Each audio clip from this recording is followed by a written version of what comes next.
This is FatBeeMan, and I'm going to show you something that's very simple, but I've had an awful lot of requests. There's a lot of people that's starting to raise their own queens in their backyard, and I hear this stuff, they're going to put a marshmallow in it. Don't do that.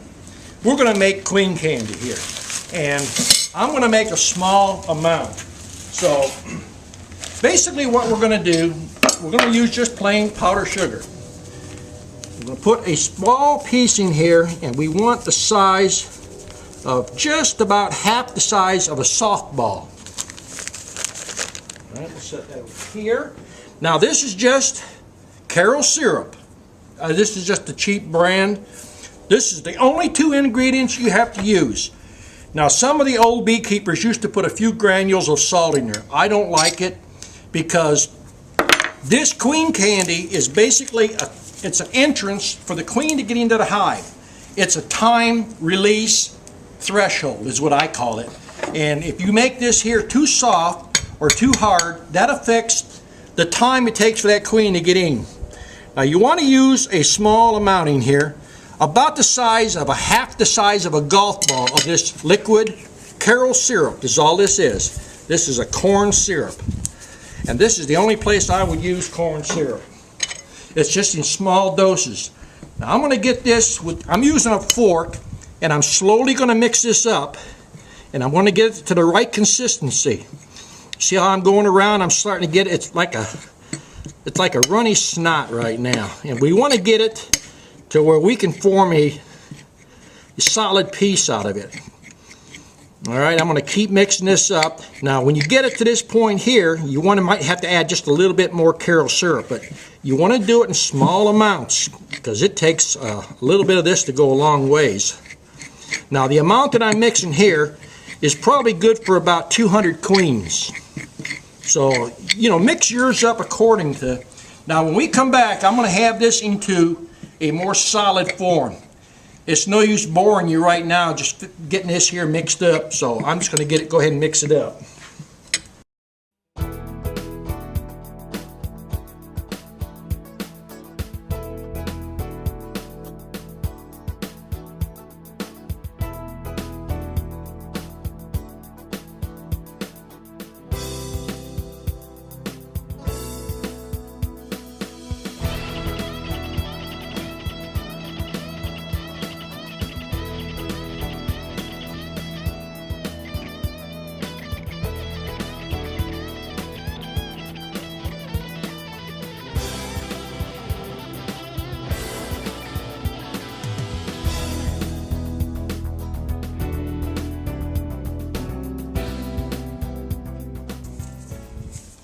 So it's starting to come together.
Now, you want to touch this here?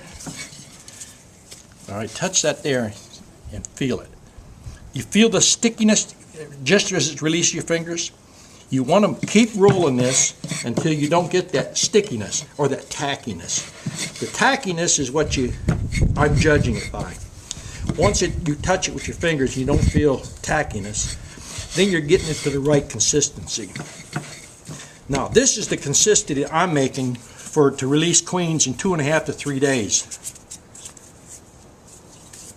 Now, just a little bit more there. And you felt how it felt just a little tacky. You're going to feel this here. All right, now feel that there. Very little tackiness. See the difference in that? When you're making queen candy, it's all about, you know, the feel of it. Right now, I'm see my hands clean. We're not getting tackiness. Now, here's one thing we're going to do. We're going to load up a queen cage. Now, this is very important here. Get you, I don't like to use a sharp knife. Get you a dull butter knife. If you're going to do a whole bunch of queens, what I usually do is roll this out like a sausage. And then just cut you off a piece. You want about 3/4 inch piece. You want to put it in your queen cage just like so. And put it down in there. Put your finger up in here. And then squeeze this down in here. See how you form it right in there? You form it into that cavity. Once you got it in that cavity, take your knife and just clean it off, just to make it look neat. Now here's the most important part. When you put this screen on, if you have a customer coming into your bee yard and he's going to pick a queen up, you put this on here just like that.